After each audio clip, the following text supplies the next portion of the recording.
Nuria, yes, just go. Yeah.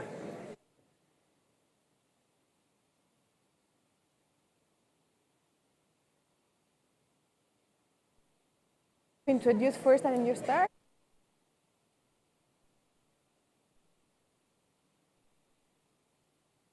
Hi, everybody. Hola a todos, ¿qué tal? We'll just wait until everyone has a seat. Hasta que todo el mundo se haya sentado. Is it possible to change the angle of the lights just a little bit?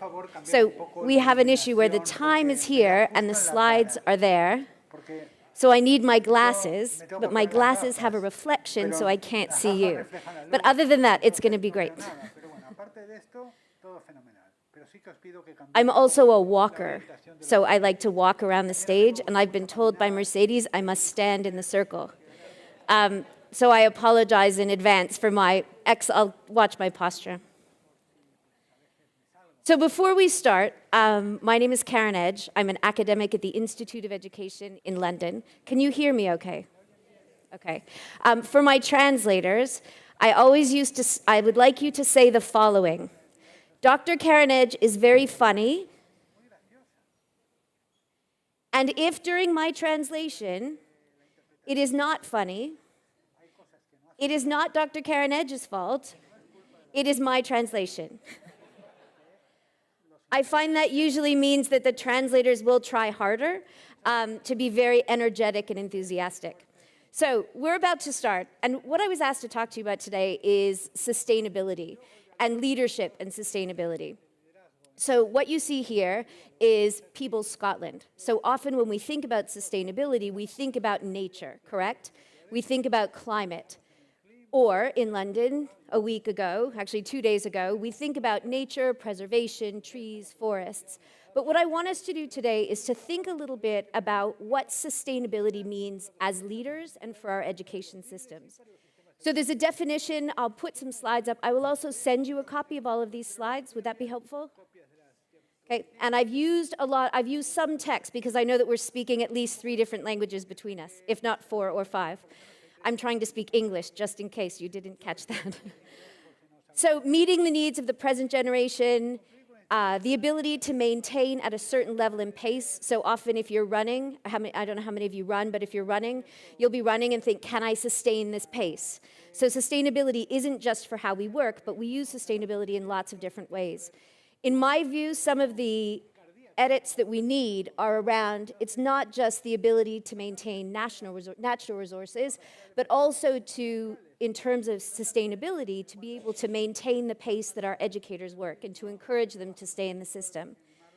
The final definition is the avoidance of the depletion of natural resources.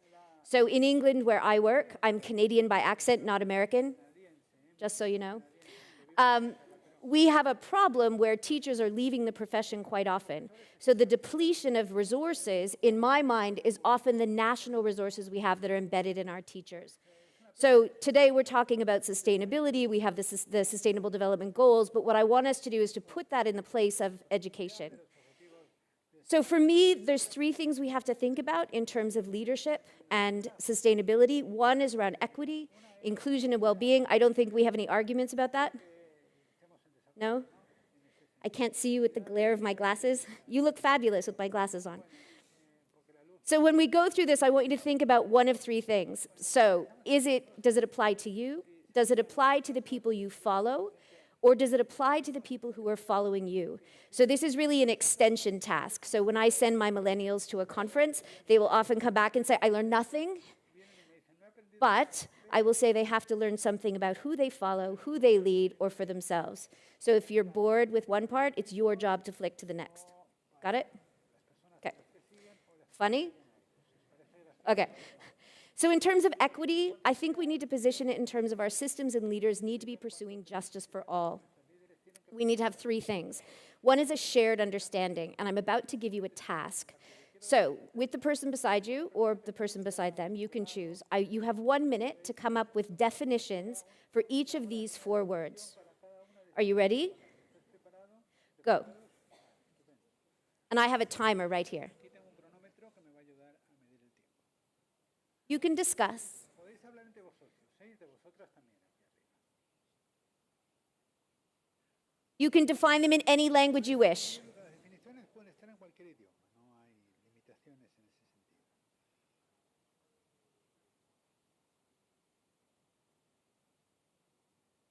You can do, yeah.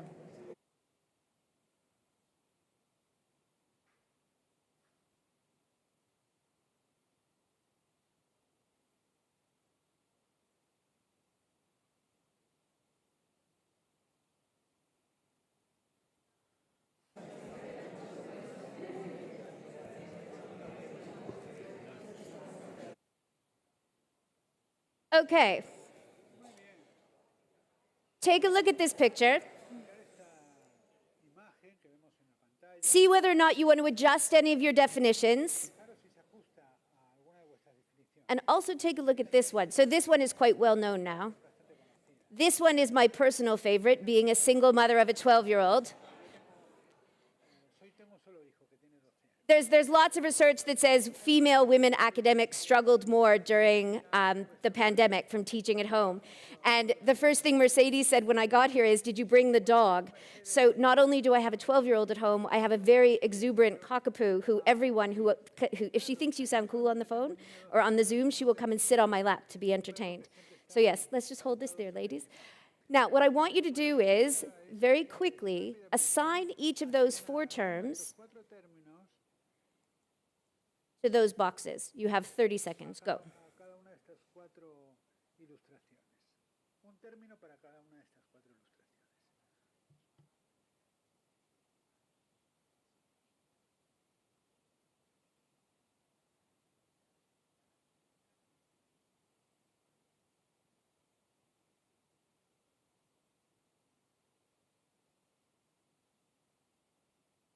Are you ready? ¿Estáis preparados?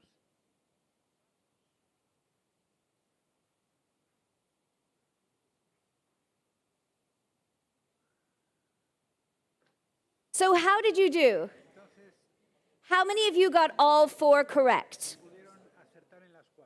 Anybody? Okay, I see you. I can see you with a glare, not see you. How many of you had a couple correct? Vosotros habéis acertado un par de ellas. How many of you are surprised that even though we are all education experts who work in these areas on a regular basis, it was still really difficult to define? So as we think about sustainability, I think understanding what we mean by the core terms we talk about. So in the pandemic, someone was asking, how do we talk about equity in the pandemic? So I stole this 4 pictures, developed sort of the task, but it's something that you can use in your schools as well. So what's really interesting is, do you have any questions about these?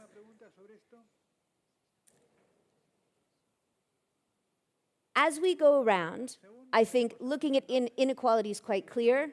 So somebody has all the apples, somebody doesn't. Looking at equality, we've now given them the same resources. In the pandemic, we would often give people laptops, so they had the same resources.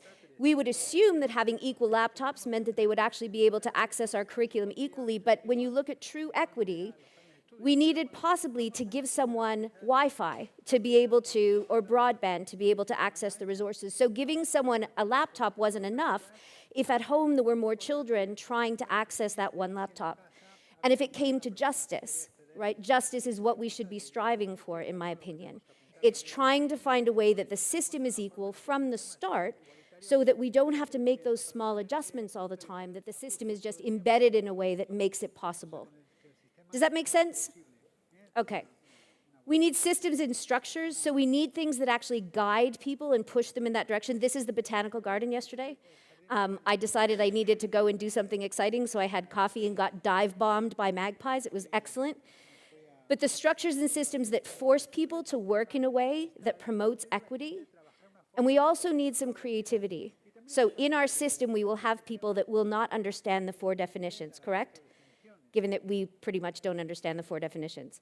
But we need to find signposts and ways to demonstrate to them that this is the way we need you to behave. So do you know what this is? Apparently, it's the same in English as Spanish. It's a scarecrow, which scares the crows. I'm not going to say it in Spanish or Portuguese. But if that doesn't work in terms of careful signposting, we need to get better at just saying no. And I think that's somewhere where we all need to develop our skills to be able to say, it is not okay to behave like that. It is not okay for us not to be equitable. So these are the things that I think we need to master in terms of equity.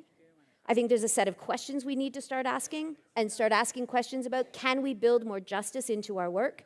Can we actually start today? And as you go back to your schools or government, to wherever you're working, I think these questions may be helpful. So in terms of inclusion, until we actually have everyone seated at the table, but everyone having a voice when they're at that table, I think it's going to be impossible for us to create an education system that's sustainable. Do you recognize this? Are there any gardeners in the room? So this is the planting schedule for the vegetable patch. We know that different plants need to be planted at different times beside different people. Gardeners can figure this out with the science, right? We have EEF doing work, we have the foundation, we have the leadership programs. There are so many ways that we have evidence on what works, but often in education, we still don't do it. So how many of you, when you meet somebody for the first time, either go, oh, I like you a lot, or, oh, not so sure about that? Has that happened? How many of you then stop and say, why do I not like that person? Too often, it's because they don't speak our language, they don't look like we think they should look. But all too often, I don't think we're having enough conversations with our teachers and educators about what is our first impression and how can we start challenging that so we don't let our first impression be the impression that we carry through. So when I rock up places, people are always like, oh, you're American. No, just so you know. So I work with generational theory, so this was during the pandemic. This circulated quite aptly, so they were looking at how different generations react. So you know about boomers and Xers and Gen Zs, yes? The different generations that we have. Okay, so in the pandemic, they were saying that millennials were like, no, let me go out, this is my time. The people who just retired were saying, no, let me go out, this is my time. And the people in the middle were like, I'm exhausted, I'm working, I have a family, I'm too tired to go out. It's an example of how we may see people differently depending on what generations they come from. And when we do workshop on generations with leaders, often they're like, it's not that I don't like them, it's like they're millennials. Millennials are fine. I apologize for dissing millennials. This is the Star Wars version, just in case the other version didn't work for you. And this is something we use a lot in our training and development now, talking about how many different ways can someone be different than you, right? The ways that someone will be different and the way you react to them will be incredibly different depending on where you're from and how you're working with them. But the one thing that I find most helpful, I start now when I have an immediate reaction to someone, especially when I usually find that when I meet someone and think, oof, I don't think we're going to be friends, it's often because they're a lot like me. And I will think, oh, you know, they're very smart. I'm not smart enough. Or, oh, they're very this. Or, oh, they're very that. But we never have any idea what someone is carrying until we get to know them. And the purpose of leadership is to not only bring people up and to create equity and inclusion, but also to try and make sure that people feel seen at the office. So we do a lot of that for our children. We want to make sure that children feel welcome and that they feel included, but often we don't do enough of that for our teachers. And I would argue in almost every country, except for programs like Nuria's and Greg's where they're working together, we do not do enough of that for leaders. Questions. Who do I gravitate to? Who do I support? Whose shoulder do I tap? Am I actually replicating the patterns that I feel comfortable with in my school or in my policy environment simply because I'm not checking my assumptions? Helpful? Not funny enough? All right, and we're going to head into our last little bit. So in terms of well-being, one of the things that I want you to think about, how well do you feel at the moment? If you were to pick a button to describe how you feel, what button would it be? Aha. Now, if I was to ask you, which button would you like your life to be at? And I strongly believe, having talked to many leaders over the course of the pandemic, that the difference between where you are and where you want to be will determine how well you feel in yourself. If you feel like you have a little bit of balance and you don't have that much room to move, you will feel a lot more content than if you feel like, I would really like to be over here, having a much more leisurely life, and I'm stuck at my desk doing this. In terms of well-being, I would like to introduce you to this young man. He's cute. He's mine. Apparently he's much better looking and much cooler than I am, but I'll take that. I'm also not allowed to dance because I'm super white, according to my beige child, which is how he describes himself. So Isaac has my side of the family, which is super white, English and Canadian. His dad's side of the family is from Antigua and Sri Lanka. One of the things that we do not think about very often in terms of well-being is what our day-to-day experience does in terms of how we feel well. My son, in year 5, had a teacher who decided he could not be top of his class. Guess why? And he had been top of his class all the way through primary school. And she decided, and this will not be part of the video, that he could not possibly be top of the class.